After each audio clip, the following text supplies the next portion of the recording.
1st of March marked our 4-year van anniversary, and van life did not turn into what I expected it. It changed me in ways I did not see coming. So let me make a cup of tea and join me as we talk about it.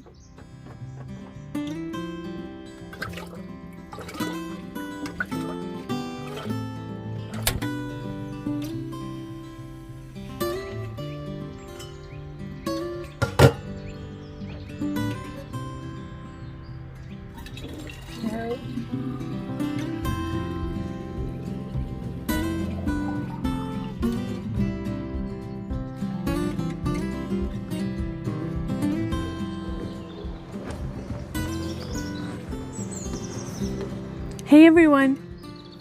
Cheers to 4 years van life! So the 1st of March marked our 4 years living full-time in my van. And I thought this would be a great opportunity to talk about who I've become, because I am no longer the same person that I was when I moved into the van. So let's go back to the beginning. I was 35 years old. I was living in a rental house and I had my own dog walking service, and I had a beautiful horse, an Icelandic horse. I love horses. I was living in one space in a rental house, and I was working with my dog walking service, and I've been doing that for 10 years and I absolutely loved working with the dogs, but I soon realized that the way my life was set up wasn't very satisfying for me anymore. And I was craving more freedom, and I was craving I felt stuck. I felt like my life was set, and that I was in that, like I had rooted if I was a tree, I had rooted in one place on the earth, and it felt so tiny. I wanted to explore more. I wanted to have more adventures. I wanted to see more of the world. I just wanted more out of life than just going to work, coming home to a house, having to maintain the house, having to work to pay for the house. It didn't make sense to me, and I wanted something different. And I was looking into tiny houses, but I live in the Netherlands. It's quite hard to get that done here. It's overcrowded and there's not that much room. So it's difficult with rules. And then I found out about van life, and this seemed so perfect and romantic, and like you're free to go everywhere. And I thought I would have so much freedom. And then of course I have my YouTube channel. I thought, okay, I'll have my YouTube channel, and then that'll be my source of income, which it's not yet, but I'm working on it. I would really love this to be my full-time income. I'm working on other things as well. And I thought, okay, I'll just do it. I'll just take a big leap and I'll just do it. And so I did. I gave up my house. I built out my van, different order. I built out the van, and then I gave up my house as I was finishing the van. And I sold my horse, which was one of the hardest decisions I had to do. But she's doing great, and I see her sometimes and she's doing awesome. So that's good. But I miss horses in my life. And yeah, I lived in the van. So then the 1st of March came, and there was the first night in the van. And I remember that I had packed up everything in my house. I had sold a lot of it, but still had way too much stuff that I took with me in the van. And I parked on my friend's property. She had a farm, and I parked there. And on my way driving there, one of the plants that I decided to keep, it fell over and it was all dirty and it was a mess. And I remember being in my van and being like, oh my God, I love this. I'm in my van now. And at the same time feeling like, now what? What am I going to do now? So I kind of love looking back at that place in my life, because I've been living in the van full-time for years. This is now my entire new comfort zone. But back then it was not. I had to get adjusted to everything, sounds, smells, the heating system, just everything, the electrical, like how solar panels, how you have to, it's just so many things that you need that are different than a house. Like in a house I just had heating. So I really loved that start and that part of the journey, and it was all exhilarating, but at the same time it was very scary. I'm in the Netherlands, boondocking isn't really allowed. There are not that many free spaces to be at. And yeah, it was a huge comfort zone shift, and thinking about doing it and actually doing it is a huge difference. And yeah, I'm really happy I did it back then. But I also, when I look back at it, it was a time in my life where I was super scared, and lots of things about myself. I got to learn lots of things about myself that I never knew before. You're on your own, living in a van. You don't have a place in the world anymore, which is yours. That really, like, it uproots you. You feel you're so free, but at the same time, there's not a space for you anymore. And yeah, that's a really weird feeling to have. And one of the things that I always love to say to explain how it feels living in the van is that there are nights when I'm traveling, there are nights when mornings when I wake up in the morning and I don't realize where I am. And I think that's one of the weirdest things in van life, that you wake up in the morning and you don't realize where you are. You don't, like, for like 30 seconds, or sometimes you have to look out the window to be like, where did we go last night? Where am I? Or that you got somewhere in the evening, so you don't know what it looked like, and then in the morning you open the door and you're like, oh my god, it's beautiful here. Stuff like that. Or there was fog and then the fog lifts and it's super beautiful, or something like that. And that's one of the weirdest things, that you wake up in your own bed but you don't realize where you are at that moment. That's one of the most special things about van life, I think. When I started living in the van, my initial idea was to do YouTube full time and travel. I wanted to travel. I still want to travel. I wanted to go lots of places. And the longer I was living in the van, I didn't have any income. I didn't have any resources anymore. My bank account was getting empty. So I decided to go do a nanny job, live there part-time on a farm, and then work, and then I would have a budget and go travel again. I've been doing that on and off for a while. And as I was traveling, I got to know myself so much better. There were so many things that, when you live in a comfort zone, so you have a house and you have a routine and you have friends around you and you have your support system and you have your job, and your job is mostly the same, or you build your life around an idea that you have or around your personality, and then usually you get a routine in it.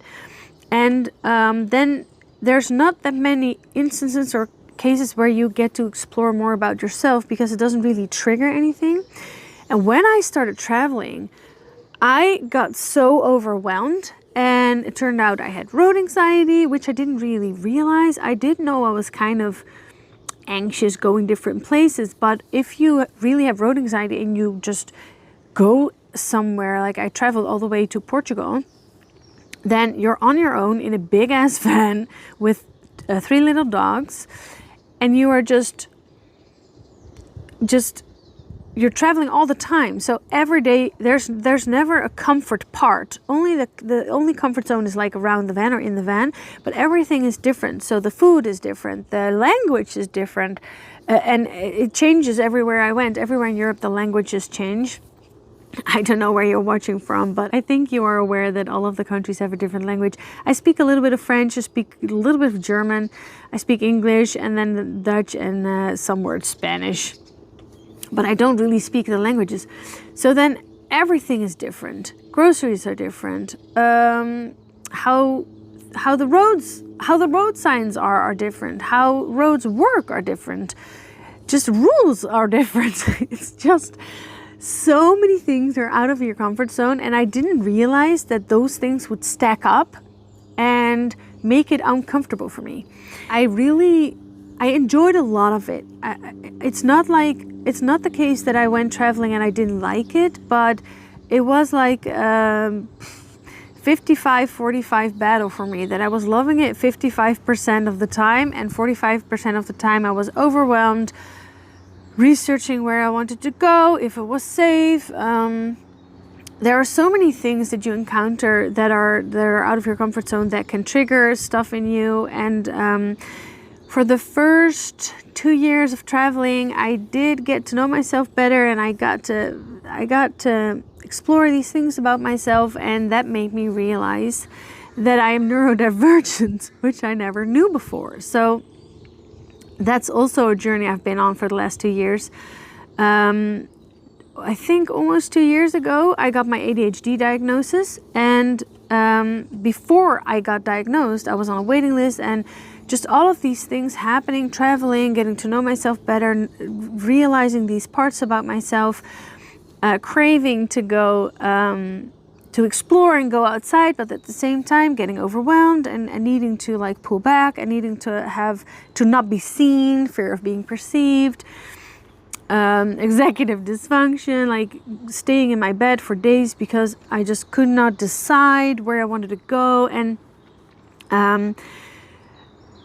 it just, everything that was happening formed me into realizing more about myself, because nothing was comfortable anymore as I was traveling.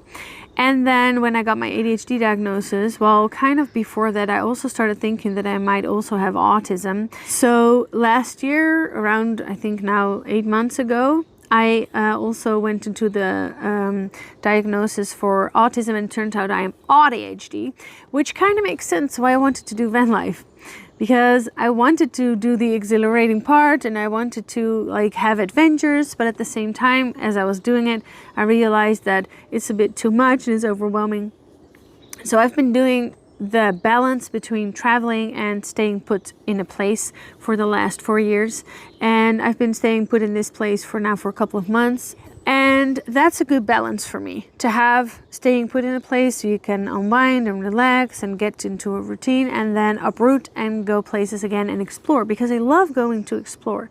I take my safe bubble with me and then I explore and I get to know new countries, and I get to experience their food, their traditions, their just the culture, and I love that about it. So when I started living in the van, I didn't know I was neurodivergent. Now I do know it. I know a lot more about how to help myself. My ADHD is medicated, so that's also very helpful. Now that I have this knowledge about myself and I know a lot more about how I function, it's getting better, and I now consciously make decisions to stay in a place for a while or go traveling again. So I create little comfort bubbles and comfort zones, and then I decide that I want to leave those again. And yeah, that's just, that's what it brought me. It completely turned my life around, and it completely made me realize so much more about myself. And not only that there's like limitations, but it also made me realize about my super neurodivergent superpowers. So for me, the van life has brought me so much knowledge about myself, and I'm so much more in tune with my own energy. I get to do things more in the energy that I have. My neurodivergence as a woman is very influenced by my monthly cycle, so I now get to live more by that cycle and by my energy, and that's very helpful, and I love that about living in the van and getting to explore places. So for me, when I started living in the van, I really thought that it would bring me lots of freedom, and it does. Living in the van brings you freedom in the sense that you get to bring your house everywhere with you, and you don't have the pull of your house that's somewhere back there pulling on, that you need to get back there or that you need to do maintenance. My van is always with me, and I love that. But it also, I realized that it's not all the freedom that I thought it would be. I still don't have my income set up, so I still have to figure that out. I'm really realizing that I miss the spot that there's not a designated space that's yours. If you rent it or if you buy it, that's your spot in the world. I don't have that. So on the one hand, that feels like freedom, and on the other hand, it sometimes feels like you're missing that, like, part of you that you can, there's just a part in the world that's yours, that you're allowed to stay in. Sometimes I kind of miss that, and that's also one of the things that I'm manifesting in my life now. I'm looking at places and I'm looking at opportunities and ways to make that happen, because I would really like to have my own homestead, and then do the same thing. So travel part-time and then come back to the homestead and relax and unwind. And I love the freedom of van life, and I love how the world is set up to do this van life. Maybe not necessarily the Netherlands to do boondocking, but a lot of parts of the world are very open to campers and van life, and there are spots that you can stay at, and there's water, and there are washing machines available. So it is, you know, the world is set up for it, and I love that. For me, traveling full-time, I think maybe would be a little bit too much to handle. Also, if you travel all the time, Sometimes after a month and a half or so, something that I did a month and a half ago feels like it's been 2 years ago, because there are so many new memories in your head that it's almost too much for you to process. So only so much can linger in your head and can stay with you in your mind. And I also think maybe that's because of my neurodivergent, that there's too much stimulants coming at me and there's too much changing all the time that I can't really wrap my mind around it or something. But if I travel for months at end, it also sometimes feels like I've been traveling for years, which it's not. Main things that Vanlife brought me about how I got to know myself more, so how I'm completely different than when I started, is that because I got to know I'm neurodivergent, I also got to know myself way better. I'm protecting my energy more now. And yeah, that means that sometimes there are people in your life, or there are situations in your life that I now get to say no to. I didn't know that I was neurodivergent, so I didn't really learn how to take care of my own energy and take care of my own boundaries, and how important it was to set the boundaries and keep them and be very strict about them. And now I've learned that, and now I'm very comfortable with the way that I communicate and with the way I protect my energy. But the people around me still need to get used to it. And yeah, that's also a thing that's happening, that I'm very comfortable doing this lifestyle. Other people in my life might not be, or might struggle with how I'm changing, but that's a part of my journey. I live in my van full time. I get to know myself way better, and other people that are in my life, they also need to get used to this new version of me. Now that it's 4 years of van life, it doesn't really feel like 4 years to me. On the one hand, it feels like 2 years, and on the other hand, it feels like 10 years, because if I think back to everything I've done, it feels like I've been doing this way longer. But it's my complete comfort zone now. I live in the van full time. I don't travel full time, but I love living in the van. It's comfortable. It's tiny. It's like a little comfort bubble that I get to go into. It's like a little, sometimes it feels like a little tree house, or a little like how do you say that? Een hut. What's the English word for what kids make with blanket? A fort. Sometimes it feels like some sort of a blanket fort, and it has everything I need. And yeah, it's my comfort zone, and I really love it. And I am looking forward to having a homestead, but it doesn't mean I want to say goodbye to van life. It doesn't mean that that's the end of van life for me. It just means that it'll give me more space and room, and just to relax and feel like I also have my own place in the world. So yeah, that's the end of this video. I really hope you enjoyed it. If you'd like to support our future Vanlife or our channel, you're welcome to do so through my channel membership. And I will see you in the next one. And in the meantime, don't forget to say yes to Newvanventures.